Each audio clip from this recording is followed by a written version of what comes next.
Hi, I'm Peter J. Ray. Welcome.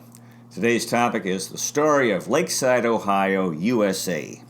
Now, this is based on a Zook Family Memories Collection, or ZFMC number 54, published August 1st, 2000.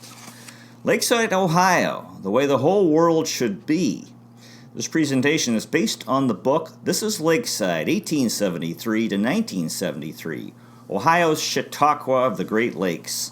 The Centennial History by James Allen Kessel, 1973. Lakeside, Ohio is a wonderful place located on the north coast of the Marblehead Peninsula and on the southern shore of Lake Erie. There is beauty for tired eyes, rest for exhausted bodies, refreshment for enervated spirits. One hears the voices of children at play, the soft thud of basketball, the click of discs on the shuffleboards. Lovers, young and old, stroll hand in hand along the shore path, following the custom of lovers over the past 100 years. Lakeside is a place that the whole world should be like. For centuries, Erie Indians had small villages in the area. They grew corn and hunted in the vast forests south of Lake Erie. In the 17th century, French fur trappers, missionaries, and explorers came. In 1655, Iroquois Indians from the east attacked and massacred almost all of the Erie Indians. By the early 19th century, Ohio was a part of the United States. The U.S. went to war with Great Britain again in the War of 1812. On September 10, 1813, Oliver Perry's American forces achieved a naval victory against the British on Lake Erie near Put-in-Bay Island. Perry quipped, "We have met the enemy and they are ours." During the Civil War, Johnson Island in Sandusky Bay, south of the Marblehead Peninsula, was used to imprison Confederate prisoners of war. Starting in April 1862, 10,000 POWs from the South spent time there. 206 Confederate soldiers died and were buried on Johnson Island. The cemetery is still maintained today. During the cold winter of 1868-1869, Marblehead resident Alexander Clemens envisioned Lakeside, a place to gather the faithful and save souls. During the summer of 1869, a picnic was held on the land that was to become Lakeside. Alexander Clemens with Reverend E.C. Gavitt and 250 Methodists enjoyed the natural beauty of the area. Nothing happened for 3 years. There must always be a period of silence and seeming defeat between the planting of the seed and the first upthrust of the tender shoot. However, in 1872, the Lakeside Company was formed and purchased the land at Lakeside for $20,000. The summer of 1873 was the first Lakeside season. A 300-foot dock was built, as water travel was the practical way to get there. The first home was built at 3rd and Walnut. On August 27, 1873, a camp meeting was held. At that meeting, men in search of serenity, stability, and a place to worship, pray, and play stood in that spot, and a dream grew into reality. There, God had provided beauty and isolation, where His children might come for that renewal which is so necessary for the human and so vital to the Christian. Thus, Lakeside was born. In 1875, the first black singer-evangelist, Mrs. Amanda Smith of New York City, came to sing and preach. The first Lakeside Methodist Episcopal Church, now Heritage Hall, was built. The first wing of Hotel Lakeside also took form. Also in 1875, the first German revival meeting was held at Lakeside. There were 20 conversions.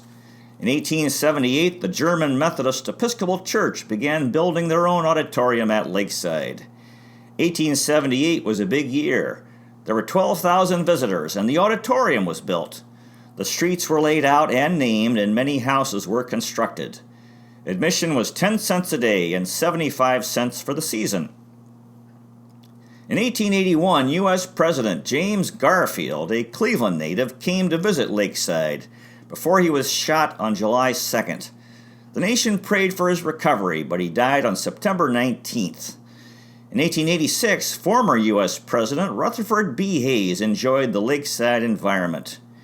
In 1890, 25 new cottages were completed.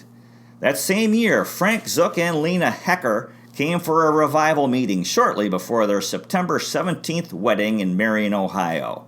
Their visit marked the beginning of the annual Zook family reunions, which continued for the next 110 years and counting. In 1891, Rutherford B. Hayes returned for his second stay. Also, future U.S. President William McKinley visited in July. In 1892, Lakeside had severe financial problems and a debt of $76,000. Progress continued, however, as 47 new cottages and the tennis courts were built. In 1893, Ohio Governor William McKinley returned. In 1894, the Negro poet Paul Lawrence Dunbar made an appearance. In 1895, Susan B. Anthony, the powerful leader for the women's vote and the banning of alcohol, came to Lakeside to promote her ideas. Many years later, her profile would be stamped on U.S. $1 coins to honor her contributions to social change in the country. William McKinley made his third visit that year. In 1896, Miss Jenny Ackerman, the popular temperance speaker, gave a talk entitled Across Iceland on Horseback. That year, the Alabama Jubilee Singers performed. Their hits include Alabama Coon and Swanee River. In 1897, the ban on tobacco sale was lifted. And so the 20th century arrived. At that time, good Methodists didn't play cards, drink alcohol, or go to the theater. During the winter, Lake Erie freezes. In the early years of the century, there was a funeral procession and cattle drive across the ice to Kelly's Island.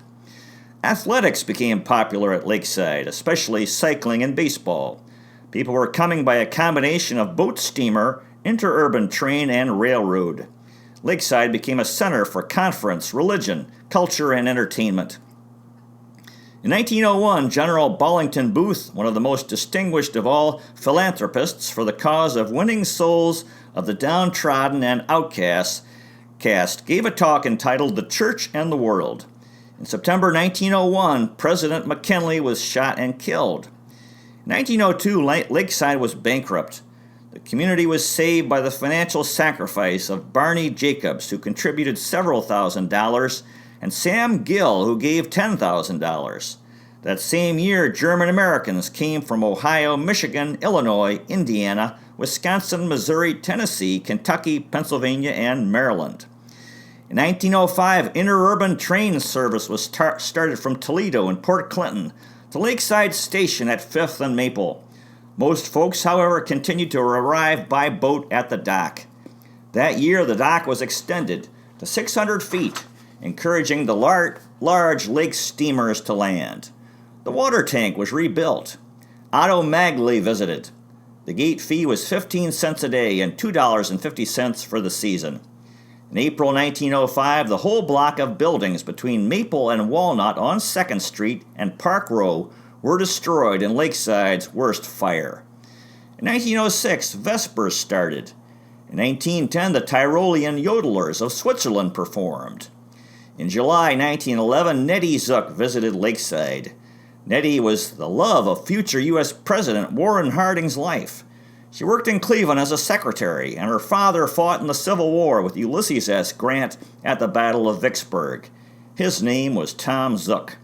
On September 10, 1913, Perry's monument was dedicated on Put-in-Bay Island. The 352-foot tower of Milford granite was constructed for the 100-year anniversary of the great naval victory. In 1914, Lakeside started getting speakers from the Chautauqua Circuit. That summer and the next, Gertrude Zook and her sister Helen Zook waited tables at Hotel Lakeside. The sisters took the train from Marion to Sandusky and then a boat to the Lakeside dock. In 1915, a bowling alley and cigar stand opened. In 1917, the clay tennis courts on the hill were created. In 1919, the raising and keeping of chickens on developed areas was prohibited. In 1920, Jane Addams, the famous reformer and founder of Hull House, gave a talk on, quote, world food or world politics. On August 10, 1922, William Jennings Bryan spoke at Lakeside.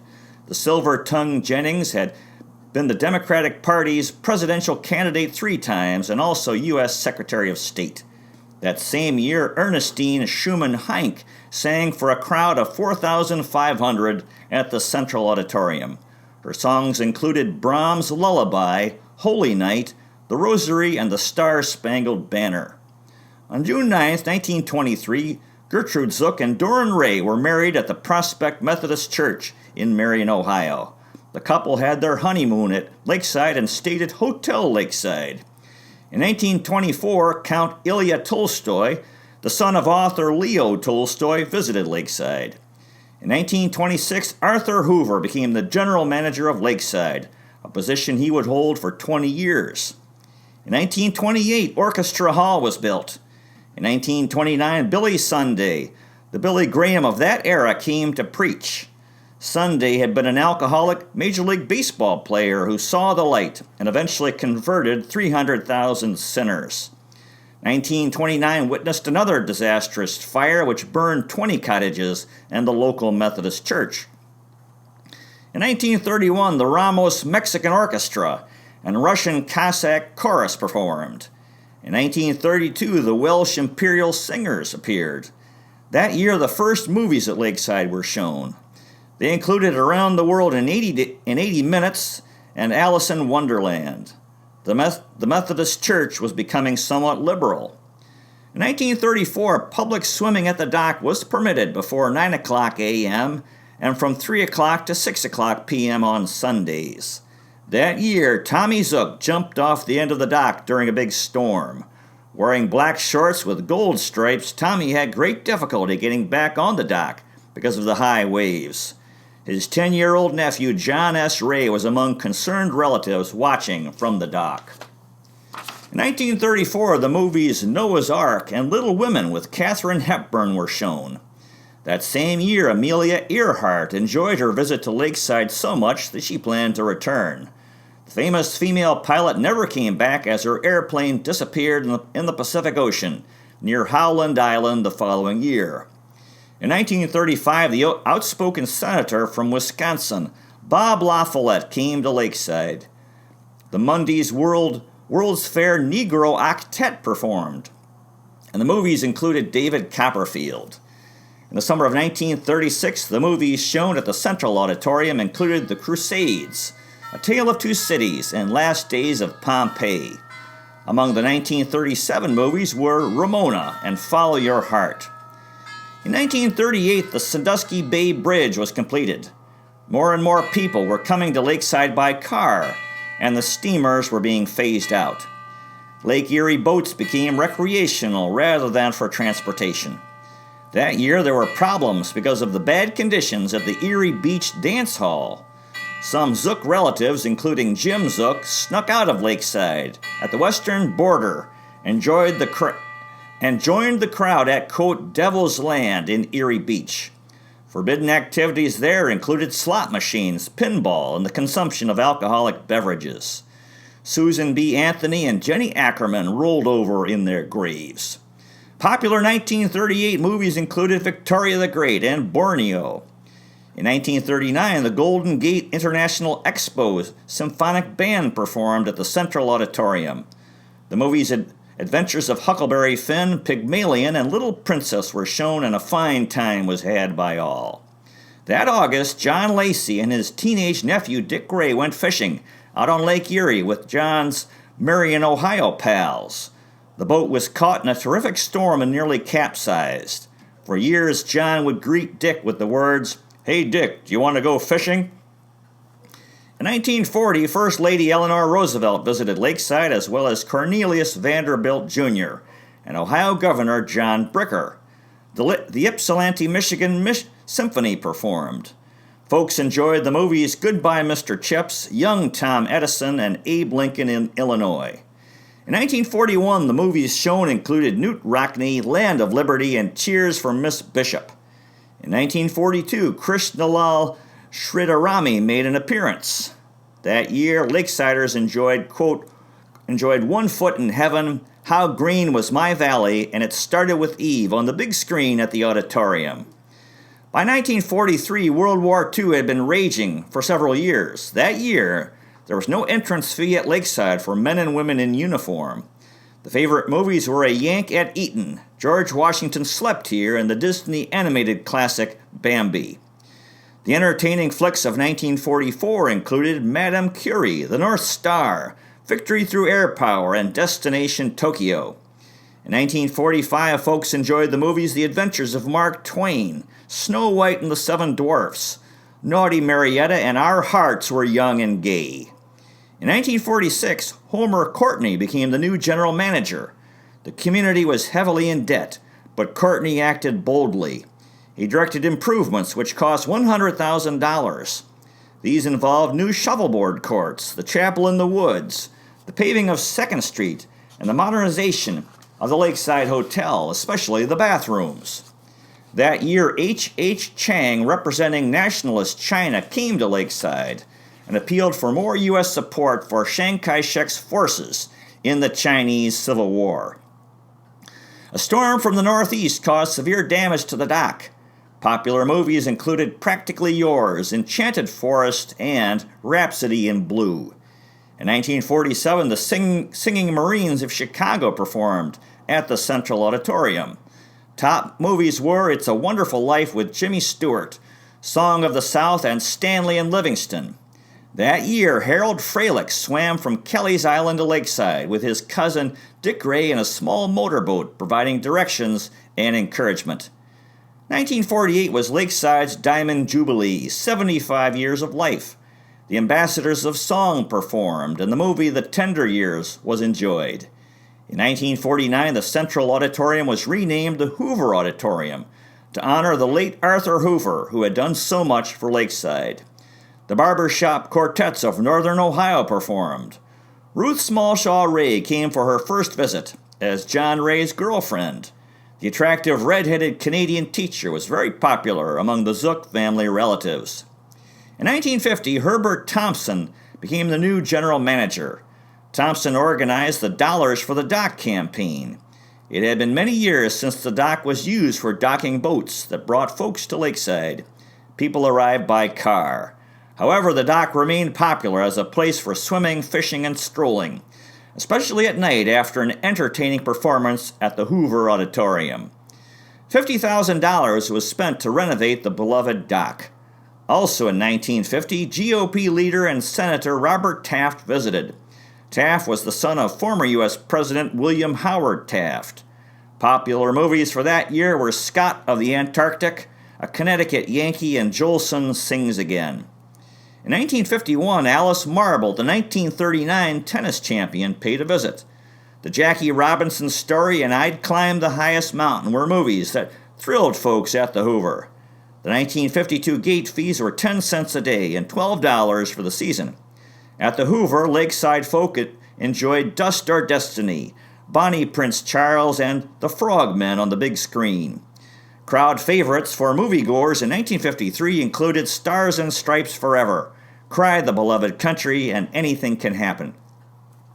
In 1954, J.C. Penney visited Lakeside. Folks enjoyed the flicks Peter Pan and The Sea Around Us at the Hoover that year. The 1955 movies included The Great Caruso and Magnificent Obsession. In 1956, Marian Anderson performed at the Hoover Auditorium. Anderson was the first African American to sing with the Metropolitan Opera Company. Movies at the Hoover included The Robe and A Man Called Peter.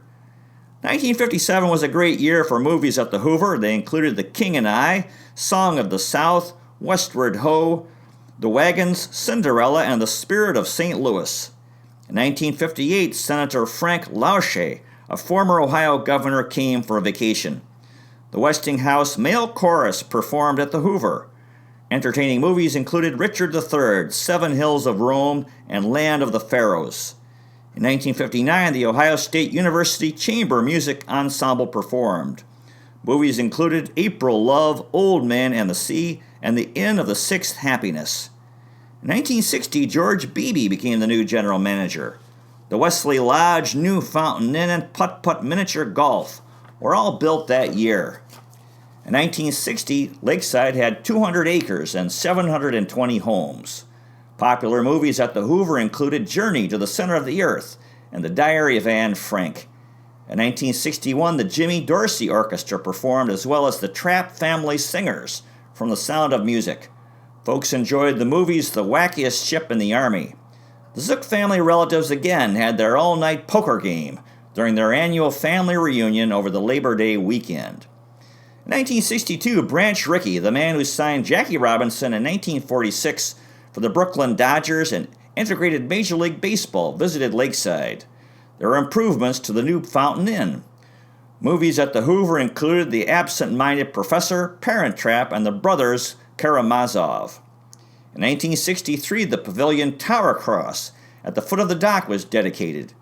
The patio was renovated, and Hoover movies included Ben-Hur, To Kill a Mockingbird, and Billy Budd. The 1964 movies included Days of Wine and Roses, Lawrence of Arabia, and El Cid. In 1965, Cleveland TV personality Mike Douglas visited. The bowling alleys were removed from the pavilion, and putt-putt golf was open for Sunday afternoons. Hoover movies included Birdman of Alcatraz, Flipper, and Lord of the Flies. In 1966, the Lake Erie pollution was becoming an issue of concern. Hoover movies included The Eleanor Roosevelt Story and The Guns of August. In 1967, 33,000 folks came to spend time at Lakeside.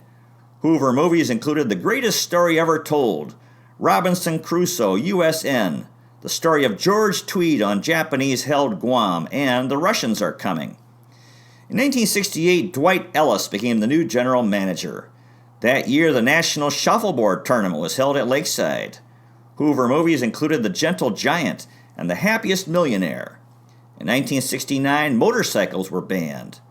The Ohio State Gladiola Show took place, and movies at the Hoover included The Further Perils of Laurel and Hardy. In 1970, the Glenn Miller Orchestra performed, as well as the Cowsills. On July 12th, Dr. Norman Vincent Peale, famous author of many books, including The Power of Positive Thinking, gave a talk at the packed Hoover. Movies included The Heart is a Lonely Hunter and The Glenn Miller Story.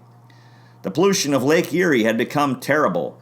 That year, Mark Ray, Chip Richmond, Pam Ray, Patricia Ray, and Peter Ray swam most of the way from Kelly's Island to Lakeside, duplicating the 1947 feat of Harold Freilich, their uncle.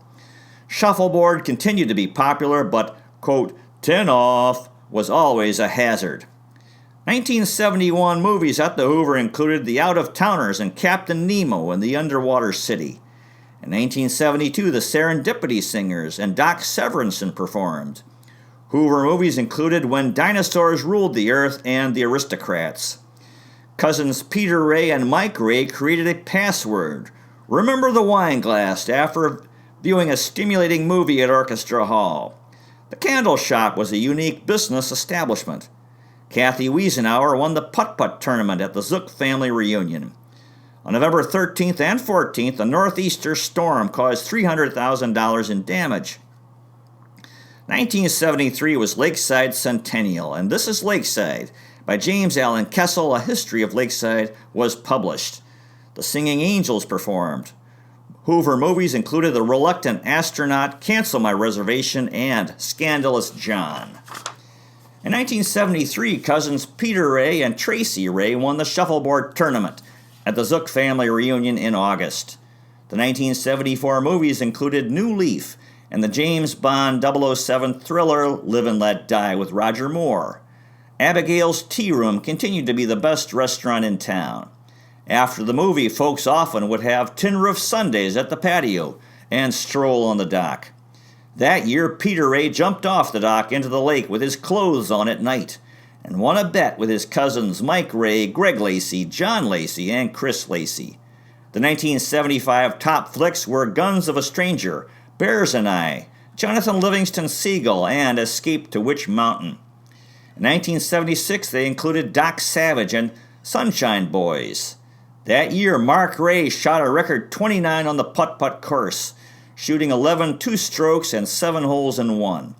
Also that summer, John S. Ray convinced his young nephew Chris Lacey that the red rocks on the shore were sturgeon eggs. In 1986, Helen Lacey celebrated her 90th birthday at Hotel Lakeside during the Zook family reunion in August. In 1990, the Zook family had their Centennial reunion. Joan Ray produced a Lakeside Reunion Memories book for the occasion. In 1992, Alice Garcia Ray from the Philippines came for a visit very early in the season with her new husband, Peter John Ray. The International Shuffleboard Tournament was held at Lakeside from August 11th to 18th, 1995.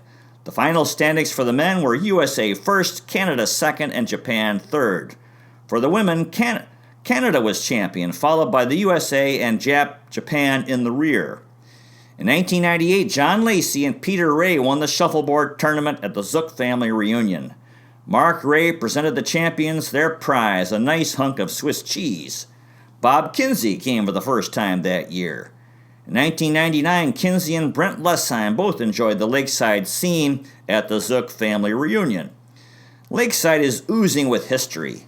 To walk around the place is to trod the ground where famous people from history strolled, including Amanda Smith, James Garfield, Rutherford B. Hayes, William McKinley, Paul Laurence Dunbar, Jenny Ackerman, Jane Addams, Susan B. Anthony, William Jennings Bryan, Ernestine Schumann Heink, Ilya Tolstoy, Billy Sunday, Amelia Earhart, Bob La Follette, Eleanor Roosevelt, Cornelius Vanderbilt Jr., Krishnalal Sridharami, H. Chang, Bob Taft, Marian Anderson, Frank Lausche, Branch Rickey, Mike Douglas, and Dr. Norman Vincent Peale. Let's not forget the entertainment provided by the Alabama Jubilee Singers, the Tyrolean Yodelers of Switzerland, the Ramos Mexican Orchestra, Russian Cossack Chorus, Welsh Imperial Singers, Monday World's Fair Negro Octet, Golden Gate International Expo Symphonic Band, Ypsilanti Michigan Symphony, Singing Marines of Chicago, Ambassadors of Song, Barbershop Quartets of Northern Ohio, Westinghouse Male Orchestra, Ohio State University Chamber Music Ensemble, Jimmy Dorsey Orchestra, Trapp Family Singers, Glenn Miller Orchestra, the Cowsills, Serendipity Singers, Doc Severinsen, Singing Angels, among countless others. Lakeside didn't just happen. It took the efforts of many people for a long time to create this place of beauty. Let's remember them in gratitude, those people, including Alexander Clemens, Reverend E.C. Gavitt, Barney Jacobs, Sam Gill, Arthur Hoover, Homer Courtney, Herbert Thompson, George Beebe, Dwight Ellis, and James Allen Kessel. Having Zook family reunions at Lakeside for 110 years didn't just happen either. Let's remember and toast those people who kept these reunions going over the years, including Frank Zook, Lena Zook, Doran Ray, and John S. Ray, among others. On August 19, 2000, John and Ruth Ray celebrated their 50th wedding anniversary. A week later, the Zook family reunion at Lakeside, organized by John for the past 25 years, was held, the 110th anniversary. And now a song, Lakeside on Lake Erie by James Kessel, 1972, which can be sung to the tune Finlandia. This is our home along the shore of Erie, where trees reach up as if to touch the sky, where nature glows in springtime and in harvest, where the rocky shores resist the winds and waves, where men of old with splendid great convictions and spirits bold set up the claims of God. O God of life, who spreads before your children this useful earth, the sweep of heavens above, we stand in awe before the dawn's new splendor, the brilliant day, the sunset's golden hour. Bring to our minds the memory of greatness, of faith and hope, of sacrificial love. O God of law, whose sovereign call is duty, awaken us the longing to respond. Give us the will, the courage to remember that destiny becomes the right of those who serve thee well, through sacrifice and struggle, to find at last the joy in things well done.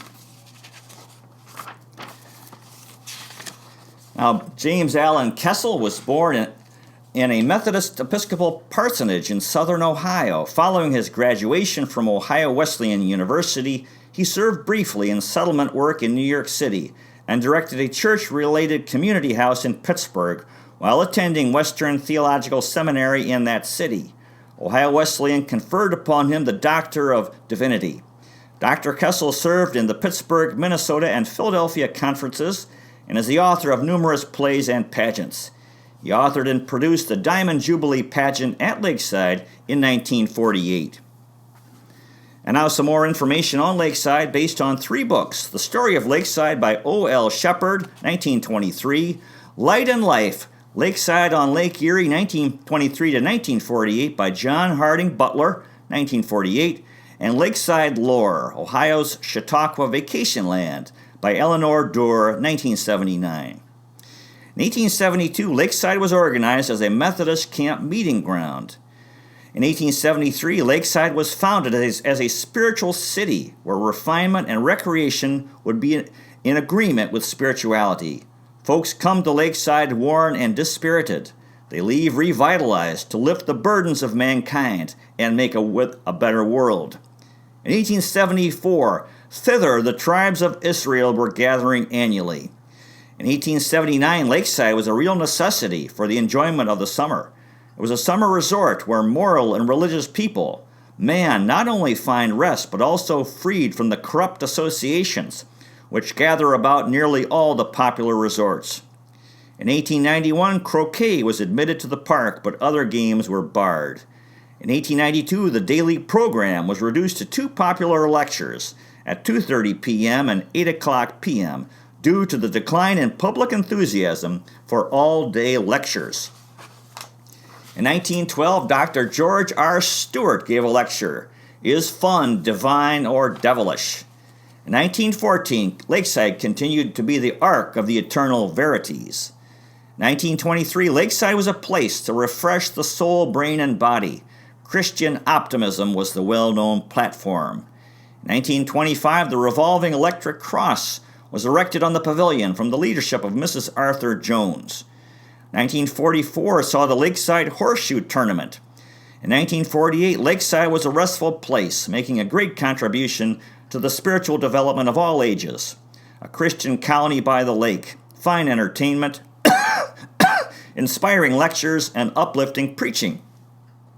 In 1958, Countess Maria Pulaski appeared on the Lakeside program.